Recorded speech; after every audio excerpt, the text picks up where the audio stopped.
So now I'd like to talk about paraprofessional support, and just to navigate in the IEP, it's on the page 15. Do you mind?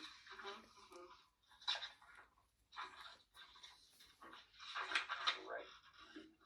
Oh, there. Okay. And we know he has paraprofessional support, and it's in Miss Woodward's class during the core academics, so reading, writing, math, science, social studies. But when Jeremy goes to specials, the para doesn't go with him. He works with Miss Becky most of the day. And Miss Woodward, do you want to talk about just kind of what that paraprofessional is doing, what Miss Becky's doing? Absolutely. So she's, with him during those core subjects, and she's not helping him with the academic skills. It's really when he fails to follow those directions, and some of my initial attempts to redirect him while still giving instruction to the rest of the class aren't successful. So she is near him and is able to then help with some of those strategies of those reminders, we talked about the tapping, some of those kinds of things that I'm maybe not able to do at that time. Sure. But I think, so that's how she is operating with him in the classroom. Yeah, I think not every day, but when he gets more frustrated, she also kind of reminds him, like, hey, let's take a break, and there's the calming corner in your room. Yeah. She kind of goes over with him, and some students use that independently, but Miss Becky kind of helps coach him through some of the breathing that he does that cools him off. Yeah. And that seems to go better for him. Every once in a while she'll pull him into the hallway like we talked about, because that's helpful. So it allows me to continue teaching and then gets him what he needs, and then, gets him back in a little more efficiently, which has been great. And we talked about with his goal following instructions, that graph just shooting up. Like, he's made so much progress this year, and that's time in your room when instead of being off task, he's following her instructions and going with the flow of the group.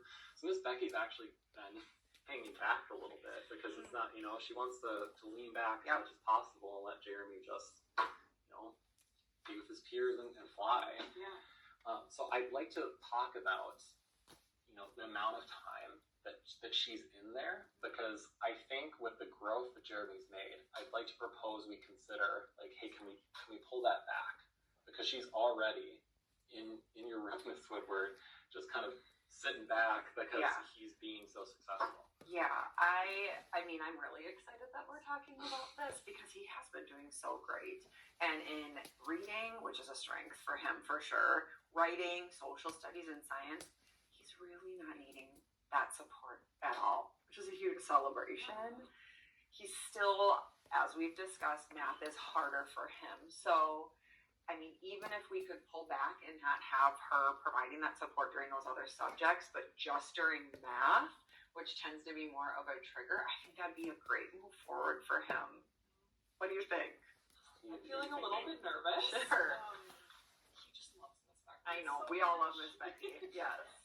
But yeah, I want him, especially thinking about this transition to middle school, I want him to have less support. I just have a little fear about him kind of falling backwards, because I'm really grateful for all the progress he's made this year.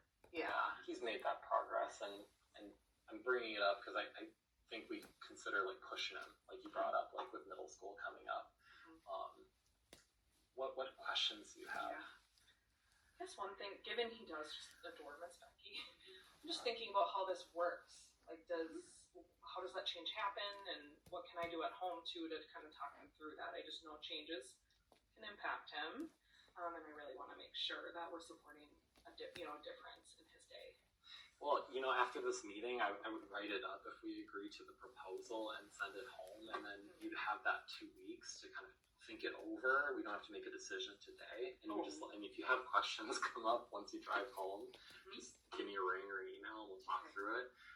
I think if you felt good about it, we would start the conversations, at home. I can talk to him with Miss Becky in class, absolutely. Like, our schedule's going to change.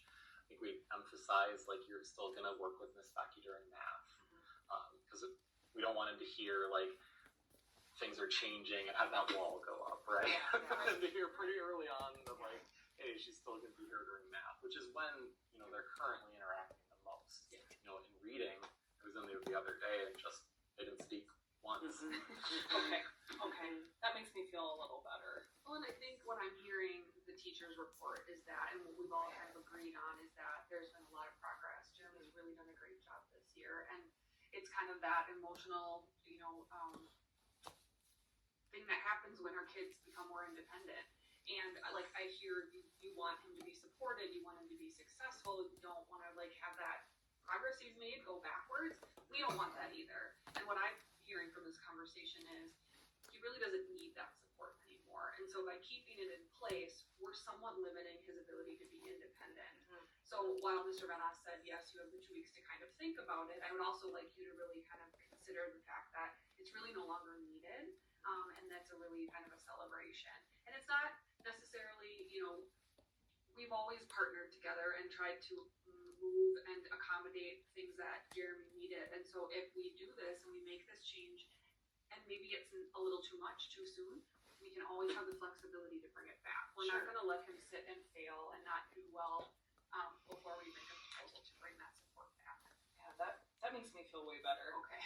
Awesome. Thank you. Yeah, I mean, we're gonna keep our eyes on Jeremy, but that graph